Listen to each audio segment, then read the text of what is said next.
Hi అండి, అందరూ ఎలా ఉన్నారు? ఈరోజు నేను ఎగ్ సేమియా చేస్తున్నానండి. దీనికి కావాల్సింది ఎగ్స్ 5, క్యారెట్, జుక్ని తీసుకున్నానండి. జుక్ని అంటే ఇంగ్లీష్ కుకుంబర్ అంటారు. జుక్ని మీకు కావాలంటే గ్రీన్ పీస్, బీన్స్ కూడా తీసుకోవచ్చు. పెద్ద ఉల్లిపాయ ఒకటి చిన్న ముక్కలుగా కట్ చేసుకున్నాను. 3 పచ్చిమిర్చి చిన్న ముక్కలుగా కట్ చేసుకున్నాను. కరివేపాకు కొంచెం. సేమియా అండి, ఇది నలుగురు సరిపోయినట్టే సేమియా. నేను గ్లాస్ క్వాంటిటీలో 3 గ్లాసెస్ సేమియా తీసుకున్నాను. నూనె లేకుండా ఎర్రగా అయ్యేదాకా ఫ్రై చేసుకొని హాట్ వాటర్లో బాయిల్ చేసుకొని అది 2 ముక్కలు అయ్యేటప్పుడు వాటర్ని డ్రైన్ చేసుకొని సేమియాని పక్కన పెట్టేసుకోవాలి. ఉప్పు సరిపడేంత, ఆయిల్ తగినంత. నేను ఏ వెసల్లో అయితే చేసుకుంటున్నానో ఆ వెసల్తో హాట్ వాటర్ని బాయిల్ చేసుకొని అది మరిగించుకున్నాను బాగా. దానిలో ఒక 2 table spoon oil, 1 table spoon salt add చేశాను. ఇప్పుడు మనం రోస్ట్ చేసుకున్న సేమియాని దీంట్లో వేసి బాయిల్ చేద్దాం. అది 2 పీసెస్ అయిపోతే చాలండి, ఎక్కువగా బాయిల్ చేయకూడదు, ముద్ద అయిపోతుంది. నేను రోస్ట్ చేసుకున్న సేమియాని దీంట్లో వేసేసాను. చూడండి, బాయిలింగ్ స్టార్ట్ అయ్యింది. ఇది ఒక మ్యాక్స్ 10 to 15 మినిట్స్ తీసుకుంటుందండి బాయిల్ అవ్వడానికి. సేమియా 2 ముక్కలు అయ్యి కొంచెం మెత్తబడితే చాలు. నీళ్ళు బాగా మరగడం వల్ల సేమియా నాకు 10 మినిట్సే పట్టిందండి బాయిల్ అవ్వడానికి. ఇప్పుడు దీన్ని వాటర్ డ్రైన్ చేసుకొని సేమియా పక్కన పెట్టేసుకుందాం. కోల్డ్ వాటర్తో వాష్ చేసుకుంటే డ్రైన్ చేశాక అది అంటుకోదు సేమియా. ఇంకో విషయం చెప్పడం మర్చిపోయానండి, చిల్లీ ఫ్లేక్స్ కూడా అవసరం ఉంటుంది. మీకు కావాలంటే బ్లాక్ పెప్పర్ కూడా వేసుకోవచ్చు. అది ఎప్పుడు వేయాలో చెప్తాను మీకు. ఇప్పుడు కడాయి తీసుకొని కడాయిలో 4 to 5 టేబుల్ స్పూన్ ఆయిల్ వేసుకున్నానండి.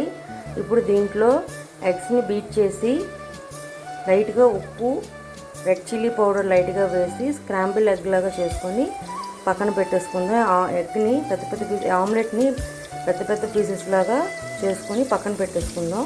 ఈ విధంగా ఎగ్స్ అన్ని కొట్టేసుకొని దీంట్లో వేసుకున్నానండి. దీనిపైన పెప్పర్ పౌడరు, కారం,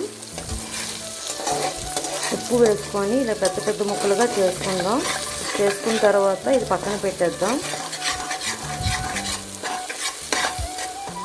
మనం దీంట్లో కావాలంటే చికెన్ కూడా యాడ్ చేసుకోవచ్చు.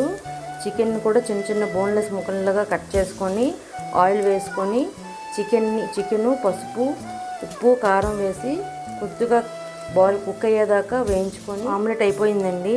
ఇప్పుడు దీన్ని తీసి వేరే ప్లేట్లో పెట్టుకుంటా. ఇప్పుడు ఇదే కడాయిలో పచ్చిమిర్చి, కరివేపాకు,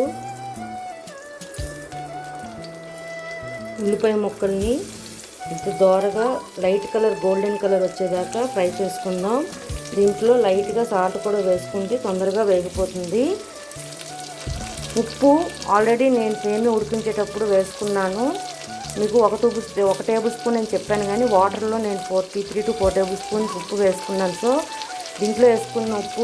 దాంట్లో వేసుకున్న ఉప్పు ఇప్పుడు ఈ ఉల్లిపాయలో వేసుకున్న ఉప్పు చూసుకొని వేసుకుంటే సరిపోతుంది.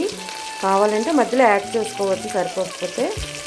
లైట్ గోల్డెన్ కలర్ వచ్చేదాకా వేయించుకొని ఇప్పుడు దీనిలో రెడ్ చిల్లీ ఫ్లేక్స్ కూడా వేసేస్తున్నాను. మనం కట్ చేసి పెట్టుకున్న కూరగాయ ముక్కలు,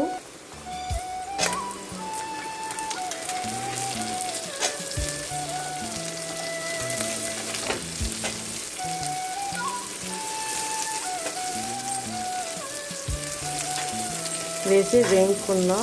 అది కొంచెం మెత్తపడాక లైట్గా పసుపు, కలర్ కోసం అండి, లైట్గా పసుపు, కొంచెం కారం యాడ్ చేస్తాను. ఒక 1/2 టేబుల్ స్పూన్ దాకా కారం వేసుకున్నాను. ఒక చిన్న టేబుల్ స్పూన్తోని ఒక 1/2 టేబుల్ స్పూన్ పసుపు కూడా వేసుకున్నాను. ఇవన్నీ బాగా వేగిపోయాయి. ఇప్పుడు దీంట్లో మనం ముందుగా ఫ్రై చేసి పెట్టుకున్న ఆమ్లెట్లు కూడా వేసేస్తున్నాను. ఇవన్నీ బాగా కలిసేలాగా మిక్స్ చేసుకొని మనం ముందుగా ఉడకబెట్టించుకున్న సేమియాని కూడా వేసి బాగా కలుపుకొని బాగా మిక్స్ చేసుకొని కలుపుకున్నాను.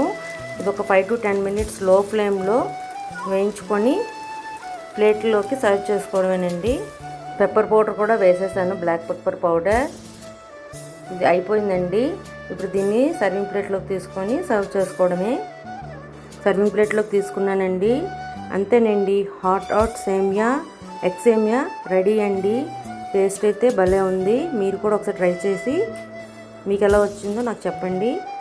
అంతేనండి, మీకు నచ్చినట్లయితే like, share and subscribe. Bye.